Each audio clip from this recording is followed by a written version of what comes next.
It offers a beautiful environment, and you never have problems to invite speakers from across the world to come to Geneva and to discuss with us. Thank you very much.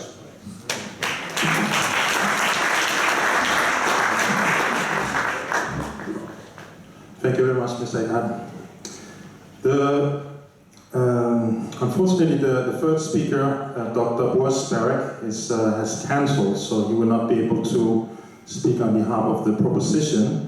So we will move on to Mr. Paul Clement-Hunt to speak.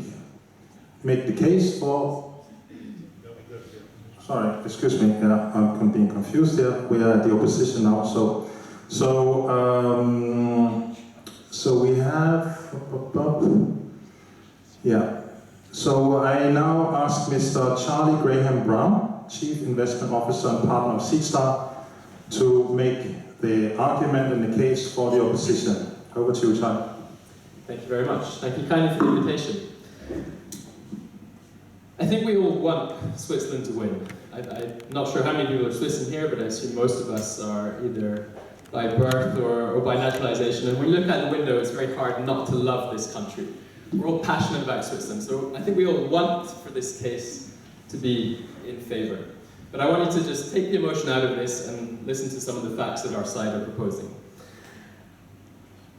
To become the leader in sustainable finance, we need to innovate. And innovation does not come from any of the organizations that have been cited. ILO, apologies, UN, apologies, WEF, apologies. This is not where innovation comes from. Innovation does not come from the banks, the incumbents, the large organizations. It comes from challengers. Challengers... Point of order. Yes, sir. The Principles for Responsible Investment, Unit Finance Initiative, Principles for Sustainable Insurance all came from the UN. I think they do innovate effectively. Point of order. Can the gentleman... Do we have to accept that? Do I have to accept that? Point of order. Go ahead. Yes. On a point of order, exactly how much money has PRI actually raised? If you have a number, I will take the number quickly. I just want to let the speaker know that we are not stopping my the time. Okay. The Secretariat or the institution? We'll allow you to answer this point with your time.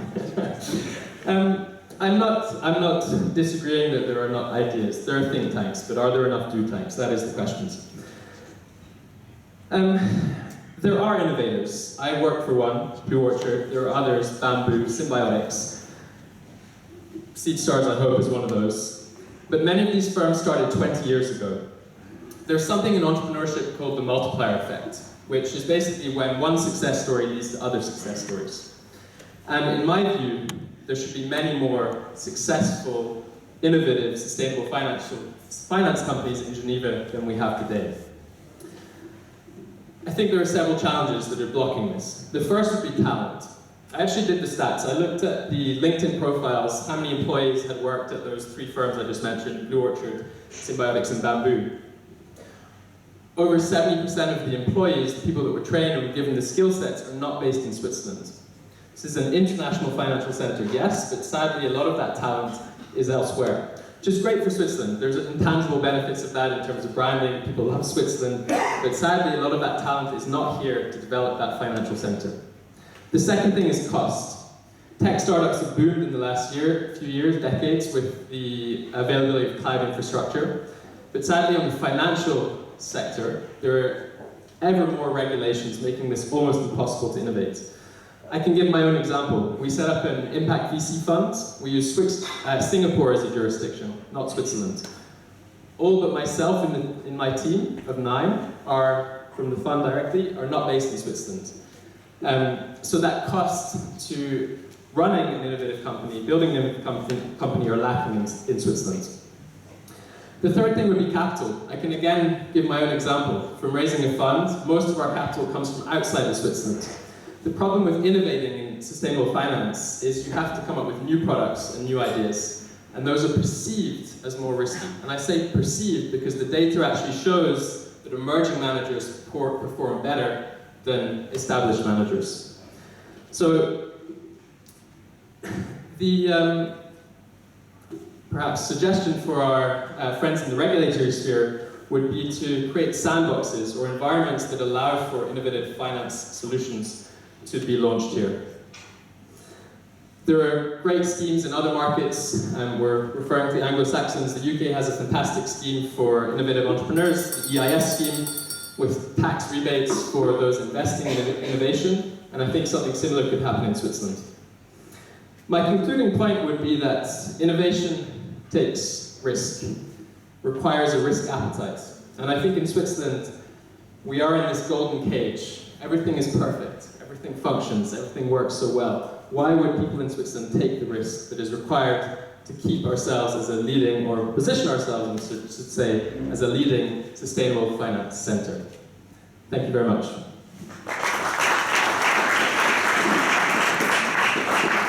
Thank you very much, Charlie. And I'll now look to Mr.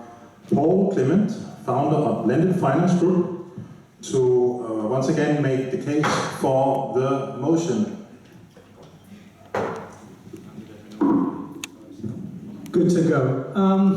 Honourable opponents, you're in the weeds, you're stuck in the weeds. This is not about institutions or acronyms, it's about culture, culture, culture.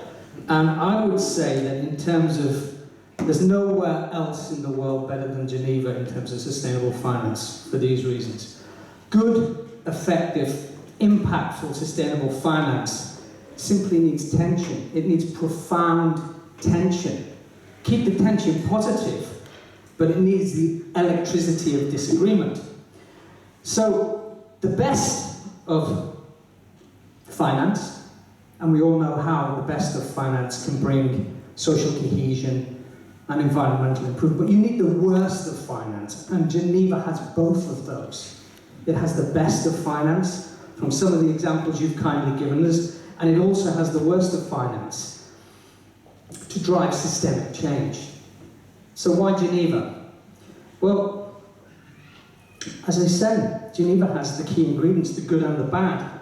A German private banker sitting in the centre of Geneva once told me that the only difference between private bankers in Geneva was who knows how to hide it best. You've got money laundering, you've always had it. You've got the flows of capital from corrupt states. You've got sheer criminality. If anyone hasn't read Bill Broder's book, The Red Notice, or his latest one, Freezing Order, the Maginski Act, the corrupt flows out of Russia, and the role that Switzerland, Zurich, Geneva played in that, you should read the books. But there again, the flip side, and this is what creates the tension. So you need the bad side of finance. You need to know how bad finance can be. And you've got it in spades. But my word, when you look at the other side, and the second key ingredients, in terms of the best of finance, and this comes because of the tension. Blue Orchard, Quadia, some of those companies, Symbiotics, yes, there's not enough of them, but that's not the fault of Geneva. Geneva's done an incredible job. And if you go to the UN that doesn't innovate, UNEP Finance Initiative, 1992, let's have a partnership with the banks between the UN and banking and insurance and asset management. Remarkable from Mustafa Talba. Principles for Responsible Investment, you joke, Arthur, but it sends a signal of $120 trillion to the market that yes, we as pension funds, we as insurance reserves, we're beginning to understand systemic risk is real. Sustainable Finance Geneva, I was there at the Swatch Museum on the night it was launched in 2008, and I was a UN official. And all I can remember is I spoke about the purity of whiskey and the purity of fine wine, and the importance of having the natural ingredients into place. Your point, you have to be in a place of beauty to be able to appreciate nature. So let me finish off. Building bridges, remarkable innovation and power. And Christian, this event tonight is one of the reasons, it's the reason for sustainable finance. So a little story out of tale. So as we prepared to launch the Principles of Responsible Investment, which will be 16 years old this Thursday when Kofi Annan, the late and great Kofi Annan, launched it at the New York Stock Exchange. right? There is now $120 trillion. No, it's not all deployed, but it's a signal to the market. There's 5,000 institutions. But one of his key advisors, whose name I will not mention, a few months before we launched the PRI, I took this gentleman to his side, Napoleon Wilson, literally in a dark hovel under the stairs, and said, should we put this process through the General Assembly? And he said, no, it won't come out till 2050. Keep doing what you're doing, be pirates, launch it. So we launched it. And to finish off, it's the third secret ingredient of why Geneva just nails the case for, not against, is nature, pathways of hope, the mountains, the lake Maman. And look, why did the Romans come here? I guess they brought their vineyards here, didn't they? So let me finish with a comedic moment in terms of what you're trying to do. So there's a British comedian, Frankie Howard, and he was describing the death of Caesar. And infamously he said, and this is to the opponents, infamy, infamy, they've all got it in for me. I will leave it at that. But there's no place in the world better than Geneva to innovate and drive. Thank you.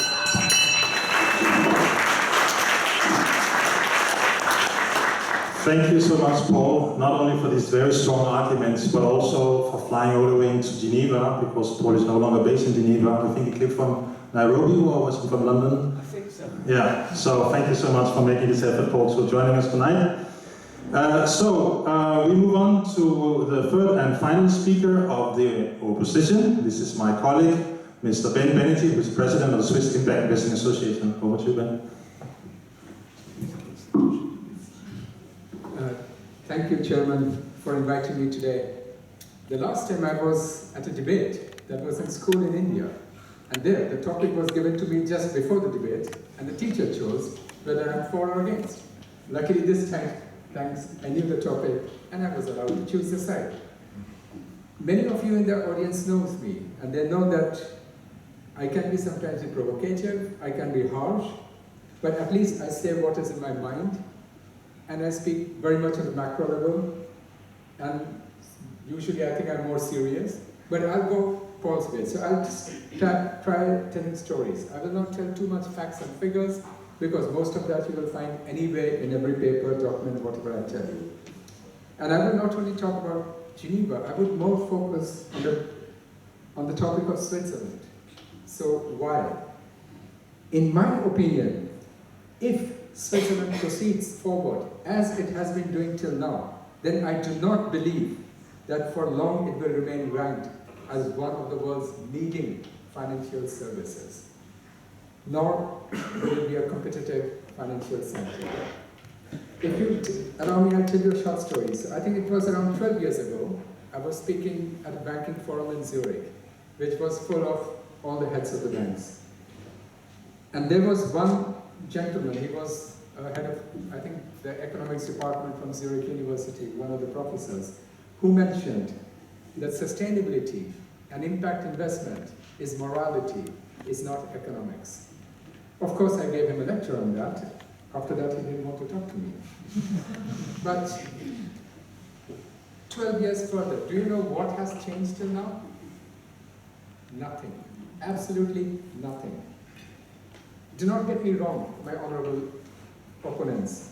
I do believe that Swiss sector, the financial sector, is one of the world's best, most efficient, large, and highly recognized everywhere. But then why do I choose the topic or the title to oppose it? Because of the 4 fundamental threats or issues that I see or I notice in Switzerland. Number 1, we heard quite a lot of big numbers, amazing stories from our honored opponents, which are true. But please ignore the superficial news if you hear about big numbers, because these numbers may be big, but when you compare them with the real assets which are under management here, these numbers are insignificant, absolutely. Despite of so much numbers, so much money, I deal with businesses every day. I get at least 4 to 5 businesses, you must be knowing the same, who are impactful, who are resourceful, who are the ones who are implementing the UN SDGs. They are all resource starved. So the question is, where is the money? All the big numbers we are hearing, all the big things, where is the money? So much money is going out. Second point I would mention is pushback. So Switzerland has been sitting too long on its laurels. I'll tell you another story about this, of the financial, why there is a pushback from the financial institutions to change or to evolve. A few months back, I was attending the meeting of one of the to-be set up NAVs of the National Advisory Board of Impact Investment in Switzerland. When the head of the institution, one of the institutions which is a sort of a lobby group of the Swiss financial industry, was there. And she mentioned she does not understand what impact investment is, nor does she understand what is the definition of it. She mentioned that she prefers sustainable investment, in other words, ESG investments. In other words, the same old practice of putting old wines in new bottle. As long as these issues, in my opinion, are not fundamentally addressed, or these existing power structures in Switzerland are not dismantled, they will fight change. While the financial institutions in other Western European countries, and if I look at Netherlands or France, they're storming ahead. So I'll just stick to the last one then, lack of better regulations. Every banker and asset manager or wealth managers today will tell you the primary motive is gathering new assets, even if it means not informing the clients properly of the real risks that climate change, stranded assets, etc. bringing to them. We all are using today terms like green financing, sustainable investment, impact investment, but nobody's checking what is inside. What are the underlying assets? What are the underlying... Point of order. Are you talking about Geneva or globally? I'm talking about Switzerland Are you at sure? this moment. Yes, I'm talking about Switzerland at this moment. So, if we do not pay attention to what's happening, we have just noticed what happened to Credit Suisse.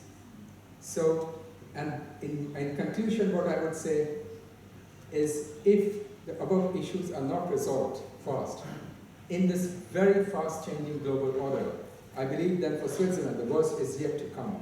And the Swiss financial crisis, institutions will hit much more crises than it already has.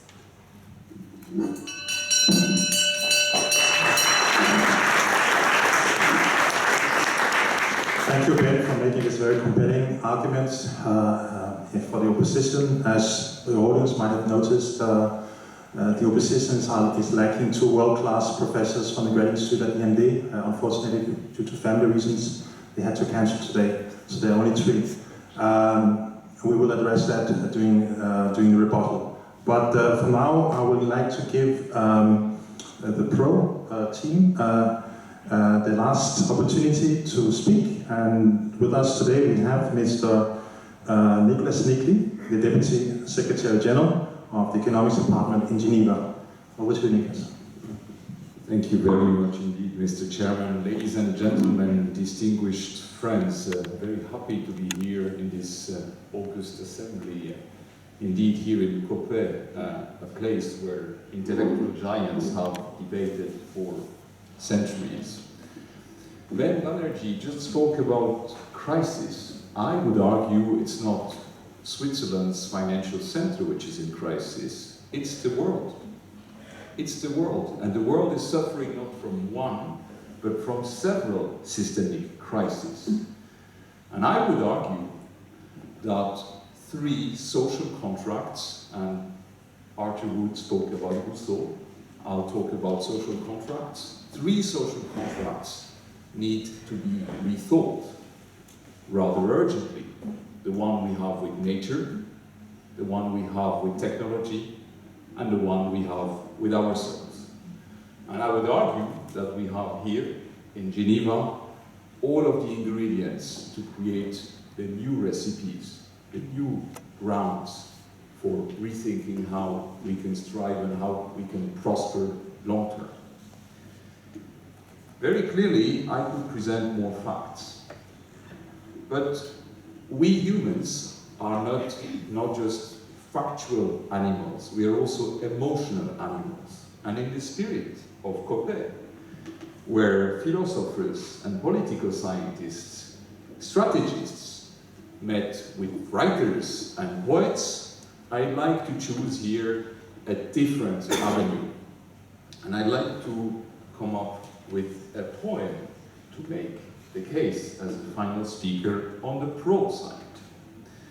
I spoke about 3 social contracts to be renewed, and obviously finance is at the heart of this, the financing element is at the heart of it, and that's going to be the theme of these few lines. In Geneva, a hallowed ground for global discourse, 3 essential social contracts up for review, a most powerful force. With nature, a contract of reverence, regeneration and care.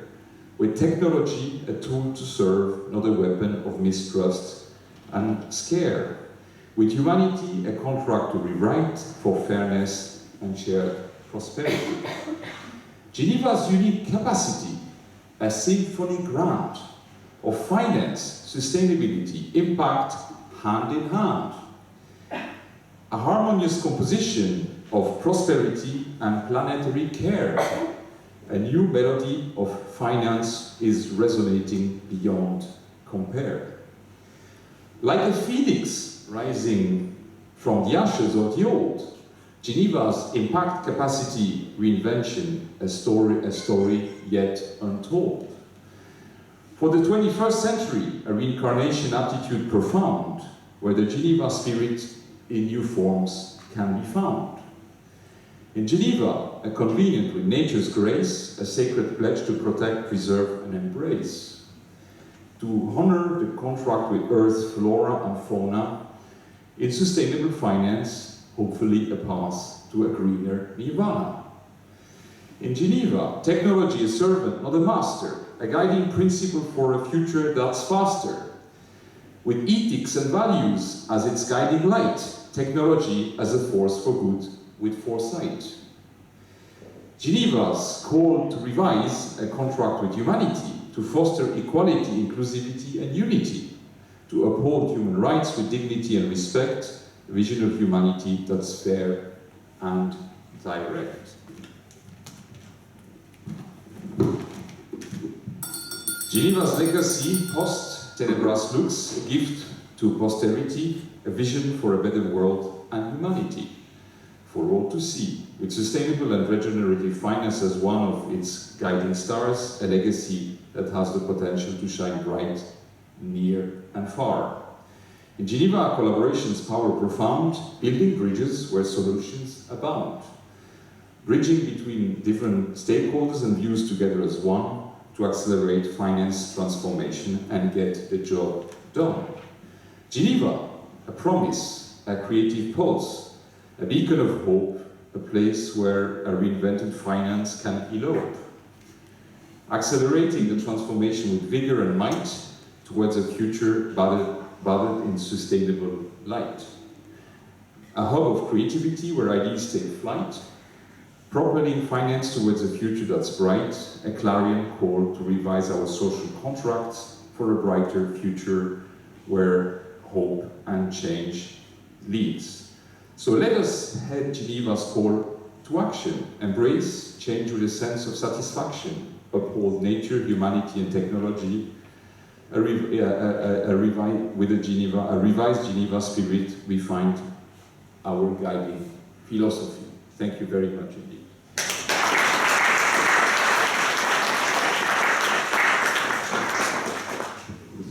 Thank you so much for this poetic end to the first part of the debate.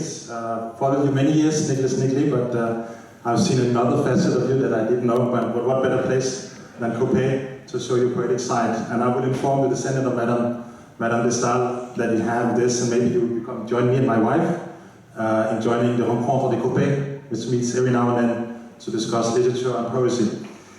Anyway, so now we come to the second phase of the debate. Basically, all of the attendees here in the room, you have an opportunity basically to provide a comment, a remark, maximum 30 seconds to what you've heard tonight before we move on to the rebuttal. So if anyone would like to intervene, this is the opportunity.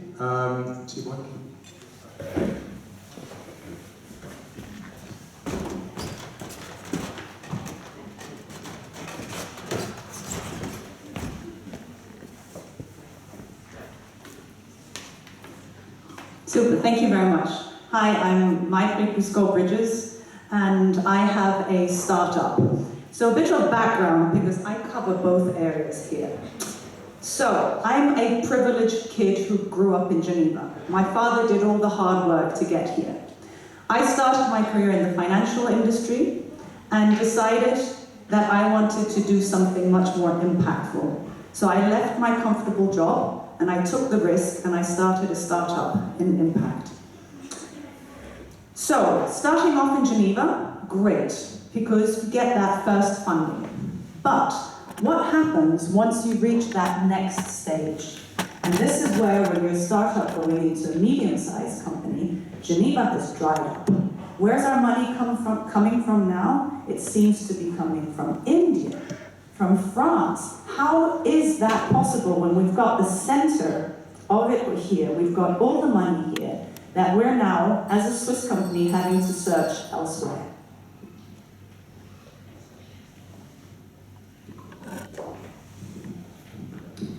Good evening to everyone. I'm Nadia. I'm mostly in the field of ethics and values, and I was happy to hear Nicolas Niggli at least articulate this dimension in his discourse. I think that what we heard tonight is mostly about the potential of Geneva and the reality of the ground. So which means that we have two groups of people that can't talk to each other in reality, because the reality is something you don't even see it in this canton, but that you see it much more outside, when you know that Geneva influences the world more than what we think. With all the institutions that we have here, I think we can definitely do much better than what we've been doing so far. Thank you.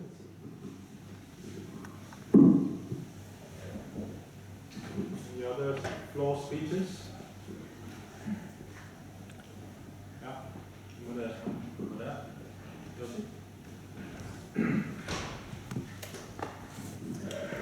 Hi, Joseph Nam, Sustainable Investing Advisory, but I have more of a question for our gracious host.